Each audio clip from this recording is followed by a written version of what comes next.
બહારથી જોવા મળી રહેલું આ મંદિર કોઈ માતા કૃષ્ણ કે રામનું મંદિર નથી. તમે મંદિરની અંદર જશો તો તમને મંદિરમાં ભારતના વડાપ્રધાન નરેન્દ્ર મોદીની મૂર્તિ જોવા મળશે. રાજકોટમાં મોદીનું મંદિર તૈયાર કરવામાં આવ્યું છે, જેનું ઉદ્ઘાટન 15મી ફેબ્રુઆરીના રોજ કેન્દ્રીય મંત્રી મોહન કુંડારિયા કરવાના છે.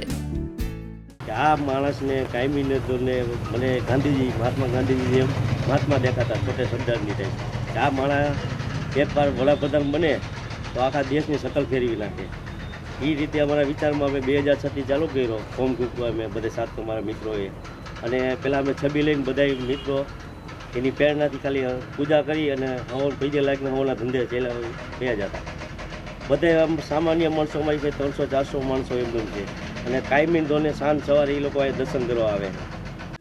રાજકોટના કાર્યકર્તા અને મોદી ભક્તો દ્વારા નરેન્દ્ર મોદીની મૂર્તિ બનાવવામાં આવી છે. આ મંદિર પાછળ 2 લાખ રૂપિયા ખર્ચ કરવામાં આવ્યો છે, અને આ મૂર્તિ ખાસ ઓરિસ્સાના કારીગરો દ્વારા તૈયાર કરવામાં આવી છે. આ મંદિરમાં આમ તો 10 વર્ષથી મોદીની પૂજા કરવામાં આવે છે, પણ ત્યારે એક રૂમમાં તેમની છબી રાખવામાં આવી હતી. પણ હવે મોદીનું મંદિર બનાવવામાં આવ્યું છે. 10 વર્ષથી અહીં પૂજા કરી જ છે. મંદિર પહેલાં ત્યારે ખાલી છબી હતી, ફોટો હતો. પછી એવું લાગ્યું ભાઈ ફોટોને આપણે મૂર્તિ બને, બધા ગ્રુપના ને આગેવાનોને બધાને વિચાર આવ્યો તો કીધું ભાઈ મૂર્તિ બનાવીને મંદિરનું સ્થાપના કરીએ આપણે.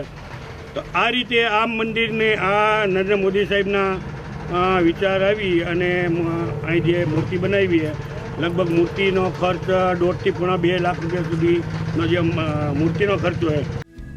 દક્ષિણ ભારતમાં આમ તો લોકો પોતાના મનગમતા નેતા અને અભિનેતાના મંદિર બનાવતા હોય છે, પણ હવે ગુજરાતમાં પણ મોદીનું આ મંદિર તેમના માટે લોકચાહના દર્શાવે છે. સુરેશ પારેખ, સંદેશ ન્યૂઝ, રાજકોટ.